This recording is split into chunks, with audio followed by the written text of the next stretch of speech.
All is well. Today I just wanted to do a fun video, just kind of taking you through my hair journey and talking to you about my first time getting a relaxer and kind of, my journey from that point forward. So if you're interested in checking out my story, please stay tuned. Okay, so surprisingly, I remember my first relaxer like so vividly. But I want to give you all some background story on my first relaxer. So, my mother typically did my hair growing up.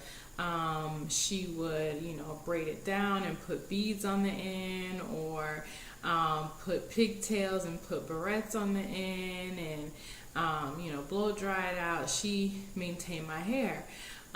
As a child. As I got a little bit older, she would start scheduling me to go see a woman who would hot comb my hair and use a, straightening comb and straighten it out. And, being an active little kid, those styles didn't last very long with the straightening comb. For those of you who experienced that, I'm sure you can relate. I mean, you're running around, you're sweating out your hair, so that didn't last very long. So once I got to elementary school, I remember my mother and father had the talk. Now, when I say the talk, I mean they sat down and they talked about, whether or not it was appropriate for me to get a relaxer because, the straightening comb, that wasn't really working out too well. My mother, was full-time working outside of the home, and my father was busy, and I had a little sister who my mother, also did her hair as well. So, they wanted to see if if they felt like it was appropriate for me to go ahead and get a relaxer. So my father was on board. He felt like if, my mother was on board, then he was on board as well. And so I remember my mother talking to me about getting a relaxer, and I was so excited. I remember being extremely excited because when I saw, people who had relaxers, their hair was, straight and flowy, and their straight hair lasted longer than, a couple of days. And I thought that would make me a big girl, having a relaxer. So I was excited about it. And so my mother, I remember she scheduled an appointment for me to see her hairstylist. And my mother wanted to bring a boxed kitty perm. Instead of using the, I guess the regular strength perm that the hairstylist used at her salon. So I remember, I believe it was like the day before I was scheduled to get my relaxer. It was a school day, and so I was telling, my little girlfriends at school that when I come back to school, my hair is going to be permed, I'm going to have straight hair and so forth. And I was so excited. So the day for my first relaxer came.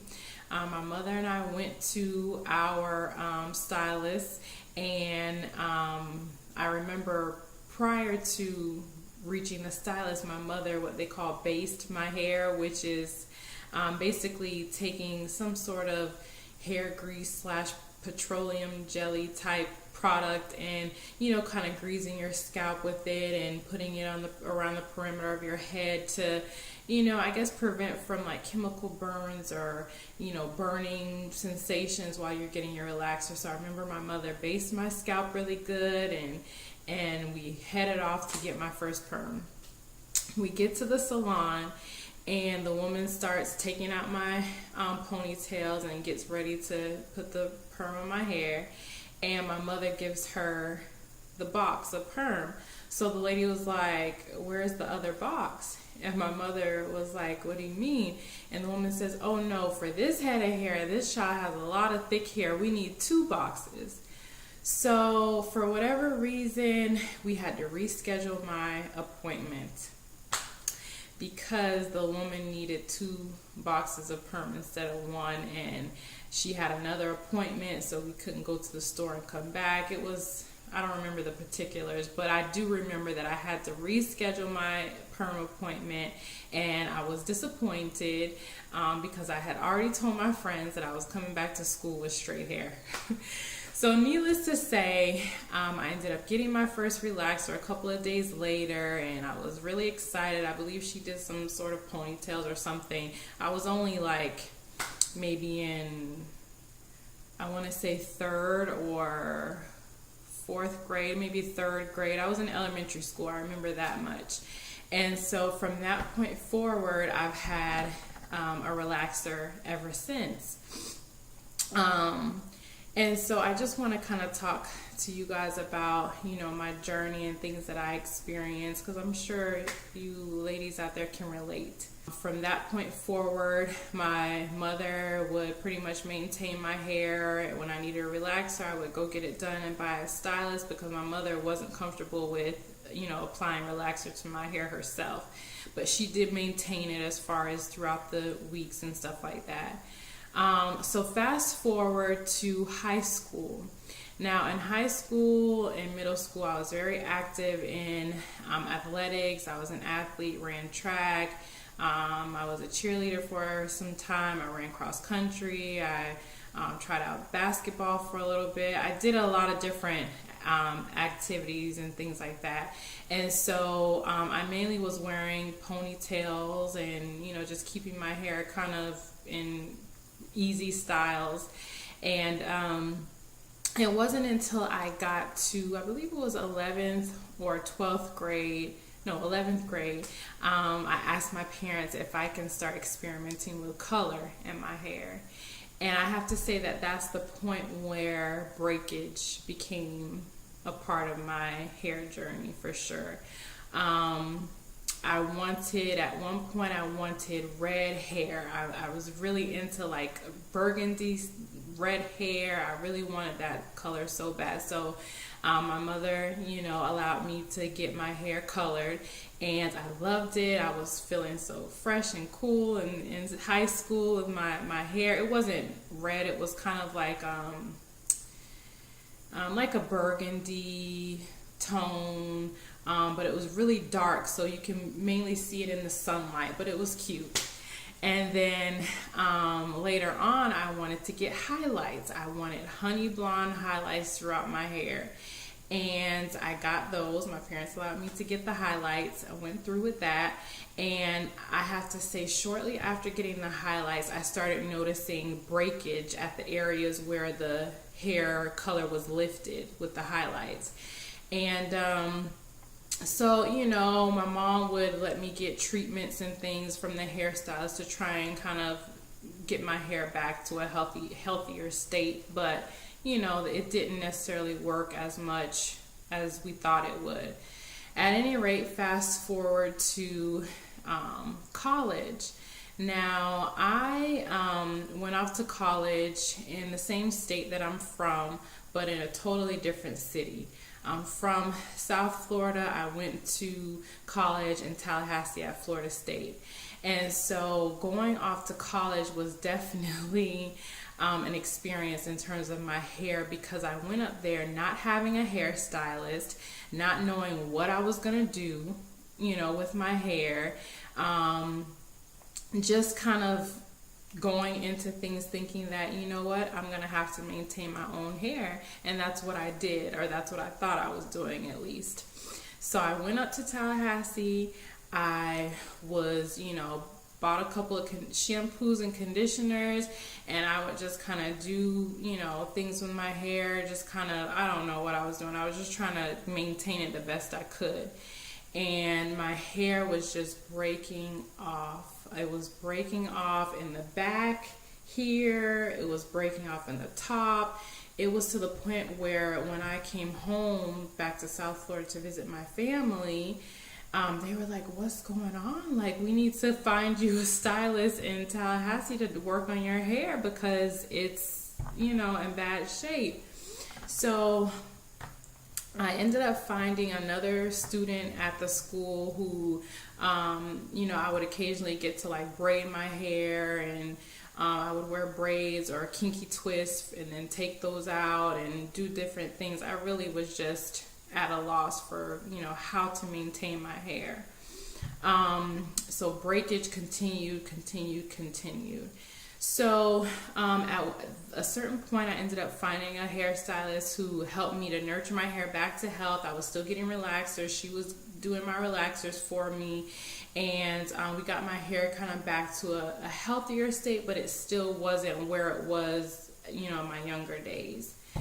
Fast forward again to, graduating from college, going to grad school, all that jazz. Now into my adulthood, continue getting relaxers, continue, experimenting with color. And, my hair was doing pretty good. I didn't have, any major concerns, any major breakage because I was, getting my hair done regularly by a stylist. But fast forward again to 2011. I found out that I was expecting my first little one. And so, I don't know, something about being pregnant and getting a relaxer, I wasn't comfortable with it personally. I just felt like me personally, knowing that I was expecting my first child, I just wanted to kind of free myself from the relaxers, at least for a little bit. In my mind, I'm thinking for a little bit, I'm going to free myself from the relaxers. I'm not going to get a relaxer. I'm going to do kinky twists or braids or those types of, protective styles and just let my perm grow out while I'm pregnant. And so I did that. I stopped getting relaxers during my pregnancy and, wore kinky twists and braids and those types of styles. And then once I had my son, I did the same thing. I maintained braids and I would take the braids out, let my hair rest for a little while and condition it. So once my son was born, I was still wearing twists and braids and things like that. And my younger sister had gone natural and she did a big chop where she was so brave and she just chopped her hair off. And she was rocking, her fros and her hairstyles and things like that. And I kept thinking to myself, wow, she is really brave to go through the big chop and the phases of that and everything. So once my son reached a couple of months old, and I took my twists out and washed my hair and conditioned it, I saw how much new growth I had. And I said, you know what? It was just a random spur of the moment thing. I took some scissors and I think I called my mother or my sister and I said, you know what? I'm going to cut my perm hair off. I'm going to cut my ends off. The hair that was relaxed, the straight hair, and I'm just going to start a natural hair journey. And I remember my husband was not home at the time. My little baby was sleeping, and I chopped my perm ends off. And I remember looking in the mirror in my bathroom saying, oh my gosh, what have I done? I've already started cutting my hair off. What am I going to do now? How am I going to rock this style? Are my facial features okay to have this type of hairstyle? And what's my husband going to think? All these things were running through my mind and I freaked out. And so I called my sister and I talked to her about what I was doing. She's like, oh, send me pictures, I want to see. And so I finished it up. I cut all the perm hair off and I think I washed it or twisted it or something. And I was like, oh my goodness, my husband's going to come home from work and I'm going to take out my twist and just be like, surprise, here we are. And so that's what I did. And at first, my husband was extremely shocked, like, oh my gosh, I went to work and, you had some braids in your hair and now I'm back and you have a little afro, which I kind of expected him to be surprised because I didn't mention anything to him, about it. But at any rate, And that's when I started my journey. And it's had its ups and its downs. Like I said, I went through phases where I wasn't confident in the look. I wasn't sure about how to, accessorize, how to do my hair, how to style it, what products to use. I think that was the biggest issue that I had, was what products to use, what am I going to do? And so that's when I found YouTube to be so helpful for me, because I was going on and looking at so many ladies and, their journeys and their products that they were using and their stories. And it inspired me to continue to hold my head up high and work with what I had, despite my curl pattern or my texture of my hair or the length of my hair. But I was just so inspired by some of the ladies on YouTube to just, hey, work with what I had, and that's what I did. I do another video specifically talking about natural hair in relationships, because that's a whole other topic, and so I want to do a separate piece on that. But for this video, I just wanted to focus on my journey as far as my hair goes. So ever since I believe it was, I want to say June of 2011, I have been on my natural hair journey. I am so happy with where my hair is today. I went from having hair that was about maybe this long to my full, this is a twist out here, but my full head of hair here. I love the versatility. And I wanted to do this video to not only just share kind of my experience with, going from relaxer to, starting a natural hair journey. But I wanted to just reach out to those who maybe just did the big chop or are contemplating it and kind of just trying to figure out what they want to do with their hair. Be brave and be bold and go for it if that's what you want to do, and just hang in there, and continue at nurturing your hair. And remember, it's just hair. It's gonna grow, it's gonna flourish, it's gonna do its thing. We just have to be patient with ourselves and be patient with our hair. And so I don't want this video to be too much longer, but the purpose was just to share with you all my journey from relaxed to natural hair. And I hope that it was helpful for you all, and letting you know that we're all gonna have ups and downs in this natural hair journey. We will in time achieve the goals that we're trying to achieve. And so I thank you all so much for watching and tuning in. And like I said, I am going to do a video regarding my natural hair journey and its effect on my relationship in terms of with my husband, with my family members, because I think that that's something that we all face as well. And I might even have my husband say a few words about, his thoughts and things in terms of when he came home and saw that I did my big chop. And so thank you once again for watching. If you enjoyed the video, please rate, comment, and subscribe. And please make it a great day. I'll see you in the next video. Bye.